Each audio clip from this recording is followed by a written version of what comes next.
Nashukuru Bwana Arish hapa, yeye ametoa maoni yake na mapendekezo yake hapa. Nasema serikali tayari ishafanya mpango wa kuhakikisha uchaguzi unakuwa huru na wa haki kutokana na kubadilishwa kwa tume kutoka tume ya uchaguzi na sasa kwenda kuwa tume huru ya uchaguzi. Tunarudi kwako Meshak. CCM imeridhia au imeridhika na utendaji wa tume ya uchaguzi?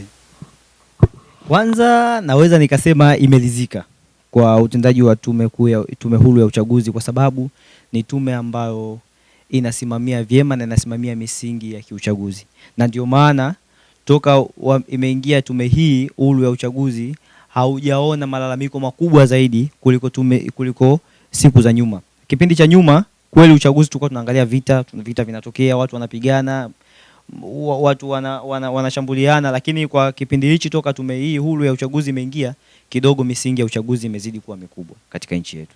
Kwa hiyo nina imani ingezidi kuendelea hii tume na wananchi tu wangeiamini, kwa sababu nadhani wapinzani wameshindwa kuiamini kwa sababu tunasema hawajatosha kwenye nafasi zao, na ndio maana hawaiamini tume huru ya uchaguzi.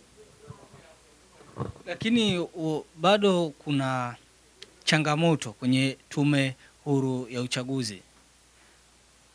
Wana CCM mnasema tume inatosha, wapinzani wanasema tume haitoshi kwa sababu wanaochaguliwa katika hiyo tume bado wanachaguliwa na mwenyekiti wa chama chenu ambaye ni rais wa nchi hii. Unahisi nini ambacho kinatakiwa kibadiliki au nini hasa kifanyiwe kazi tofauti na uchaguzi wa watendaji wa tume huru ya uchaguzi? Kwanza nataka nirudi nyuma kwenye hoja yako ya kuchaguliwa na mwenyekiti ambao ni na rais ambaye ni mwenyekiti wa chama. Kwanza katiba yetu ya nchi inamruhusu yeye kuteua tume huru ya uchaguzi ambaye anakuwa ni mkuu wa nchi. Yeye kuwa mwenyekiti wa chama sio shida yeye kuteua tume huru ya uchaguzi. Na ndio maana nikasema kwamba vyama pinzani vimeshindwa kuamini mchakato kwa sababu yeye ni mkuu wa nchi na anahitaji nafasi. Ila angekuwa kwamba sio Chama cha Mapinduzi, angekuwa ni rais anayetoka nje ya Chama cha Mapinduzi, nadhani wangeamini. Lakini kwa sababu wanaamini ni chama ambacho kinashika dola na ni chama ambacho kina wanachama wengi na muda wowote kina uwezo wa kushinda, na ndio maana hawamwamini yeye kuteua tume huru ya uchaguzi. Kwa hiyo tume huru ya uchaguzi ipo safi na inafuata misingi yote ya kiuchaguzi, kwa sababu inateuliwa na mtu ambaye tumemwamini kushika nchi hii na anayetuongoza vyema. Ni halali yeye akaenda kuteua tume hii ya uchaguzi kwa sababu ndio mtu anayetuongoza muda wote. Na kama bila hivyo Tanzania hii sasa hivi tungekuwa hatuna nani? Hatuna president. Kwa hiyo tuna president kwa sababu tumemwamini yeye. Kwa katiba yetu inamruhusu yeye kwenda kuteua NEC na tume huru ya uchaguzi. Kwa hiyo tusifuate misingi ya kusema kwamba anatoka chama fulani. Nadhani rais angekuwa anatoka chama nje ya CCM, au wapinzani wangekubali yeye ateue tume huru ya uchaguzi. Lakini kwa sababu anatoka ndani ya Chama cha Mapinduzi ambacho kina wanachama wengi ambao muda wowote kina uhakika wa kushinda, ndio maana wanakuja na sera ya kusema wanahitaji tume huru ya uchaguzi nje ya kuchaguliwa na rais. Na ndio maana muda fulani walisema kwamba walimu na wakurugenzi waache kutumika. Ukija kufuatilia ni kwamba unaweza ukampa mtu asimamie uchaguzi ambaye ni kijana akasimamia vizuri, lakini wanawaweka walimu kwa sababu kwanza wana uzoefu na weledi wa kazi yao, na ndio maana kazi ya uchaguzi inakuwa inaenda salama. Lakini wao ukija kuangalia kwenye uchaguzi nyingi sana, wao ndio wanaleta matatizo mengi kwenye uchaguzi, na ndio maana hawaiamini tume huru ya uchaguzi. Hii nchi kuna vijana wengi ambao hawana ajira. Kuna kundi la watu wengi ambao hawana kazi. Kwa nini ionekane kuna kung'ang'ania usimamizi wa uchaguzi kwa watendaji wa serikali na walimu peke yake?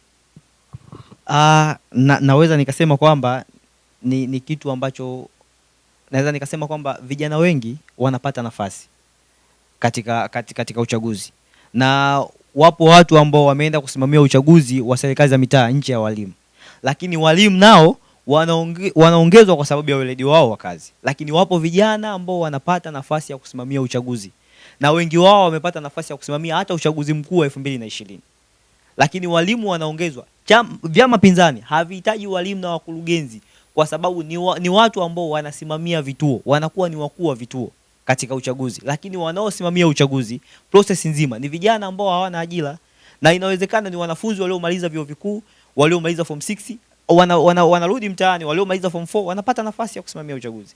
Lakini vyama vya upinzani vimeshindwa kuamini hawa watu wanaosimamia uchaguzi, na ndio maana muda wote wanapiga kelele ya nini, ya walimu. Lakini kwenye vituo vya kupigia kura na kusimamia uchaguzi kuna vijana ambao sio walimu wala wakurugenzi na hawana ajira, wanasimamia uchaguzi, lakini wanahisi tu wapo kwa sababu ya maelekezo kutoka Chama cha Mapinduzi. Nashukuru Meshak.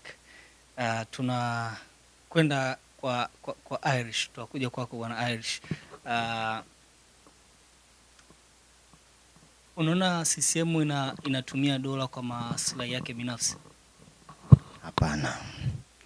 CCM haitumii dola kwa maslahi yake binafsi, kwa sababu CCM ni chama, lakini CCM ndio iliyoshika dola, na CCM pindi inaposhika dola huwa inasimama pale, haisimami kwa ajili ya wanachama wa CCM tu, inaenda kufanya kazi kwa ajili ya wananchi wote, bila kujalisha kwamba huyu ni mwanachama gani, huyu ni mwanachama gani. Na ndio maana tunaona miradi mbalimbali inayotekelezwa ni miradi inaangalia katika miundombinu ya barabara, katika sekta za afya, katika sekta za elimu. Ni sehemu zote ambazo vinatekelezwa vitu hivyo, ni vitu ambavyo vinatumika na wananchi wote. Kwa hiyo CCM haitumii dola kwa maslahi yake binafsi, inatumia dola kwa maslahi ya wananchi wote. Wewe una upimaje mtazamo wa no reform no election? Kwanza issue ya no reform no election, kwanza kwa upande wangu mimi naweza nikasema ni kitu ambacho ni nonsense, kwa sababu unaposema no reform no election, nchi yetu ni nchi ambayo kwanza tunatumia Kiswahili, alafu wao wanakuja na sera wanasema no reform no election. Wakati huo sisi kama CCM tuna sera yetu mzuri kabisa ambayo inahamasisha maendeleo, kwa sababu unavoleta sera ama unavoleta ilani ya kwamba unaenda kutekeleza katika utapopewa dola, unaenda kutekeleza, unasema no reform no election. Katika no reform no election kuna maendeleo gani ambayo utakayoyaleta ya kiuchumi baada ya wewe kushinda ama kupata hicho kiti? Lakini tukija katika upande wetu sisi tuna sera yetu ambayo inasema kazi na utu. Ukiangalia tu moja kwa moja katika kazi na utu, tunasema ni sera ambayo itaenda kusimamia maendeleo na uchumi wa nchi yetu. Lakini no reform no election ni vitu ambavyo havina maana, na mimi kupitia serikali yetu sitoruhusu kuona chama chochote cha upinzani kinaenda kuhamasisha ama kuvunja amani ya nchi hii, na serikali ivumilie ama ikae kimya. Lakini tunaelekea kwenye uchaguzi na wapinzani wanadai uchaguzi uliopita sio mmoja, zote zilizopita zilikuwa ni chaguzi mbaya, lakini hii ya juzi ilikuwa ni mbaya zaidi. Kwa hiyo wakasema waje na no reform no election, hakuna mabadiliko, hakuna uchaguzi, na wameungana.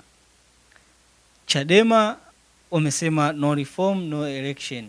Juzi mwenyekiti wa ACT Wazalendo Othman Masudi naye amesema tutaungana na Chadema kuhakikisha kuna mabadiliko katika sheria za uchaguzi. Kwa nini nyie CCM amuoni haja ya muhimu ya kufanya mabadiliko kwenye uchaguzi? Mabadiliko gani ambayo vyama vya upinzani wanayataka? Kama mabadiliko CCM ama serikali yetu ya CCM imeshafanya hayo mabadiliko. Kwanza mabadiliko ya kwanza kama nilivyosema pale mwanzo, katika ile tume ya uchaguzi, sio tume tena ya uchaguzi, ni tume huru ya uchaguzi. Kwa hiyo tayari kuna mabadiliko yamefanywa katika tume ya uchaguzi, kutoka katika tume ya uchaguzi na kuwa tume huru ya uchaguzi. Lakini kuna mabadiliko mengine mengi ndani ya chama chetu sisi tumeyafanya.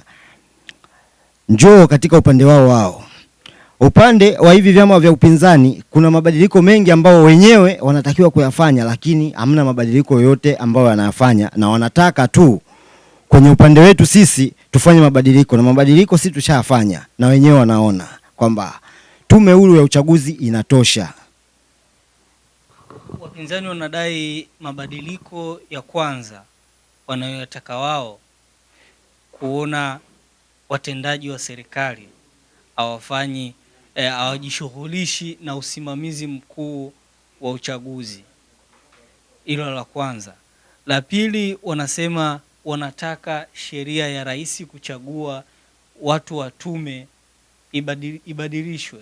Manake isibadilishwe kwa maneno, isibadilishwe juu, ibadilishwe kwenye katiba. Na hayo bado yanaendelea. Auone kama kuna hoja yao ambayo inatakiwa kuzingatiwa, hasa kuelekea kwenye uchaguzi, ili kuepuka kukatwa majina kwa wagombea wa upinzani. Hoja zao zinazingatiwa sana. Kwanza swala watumishi wa serikali ama watumishi wa umma kuja kusimamia uchaguzi, kwa sababu mwanzoni, kabla ya kufanya mabadiliko haya ya tume huru ya uchaguzi, mwanzoni chaguzi za nyuma zilizopita wasimamizi wa uchaguzi walikuwa ni wakurugenzi, lakini kwa sasa hivi tena wakurugenzi hawatosimamia uchaguzi kwa sababu kuna tume huru ya uchaguzi. Sasa mabadiliko gani tena ambayo hawa watu wa upinzani wanayahitaji? Lakini swala la Mheshimiwa Daktari Samia Suluhu ama Mheshimiwa Rais wetu kufanya teuzi katika tume huru ya uchaguzi ni swala ambalo lipo kikatiba, lakini swala la mabadiliko ya katiba hiyo ni mchakato. Kwa hiyo mimi naona wapinzani waendelee kuwa na subira.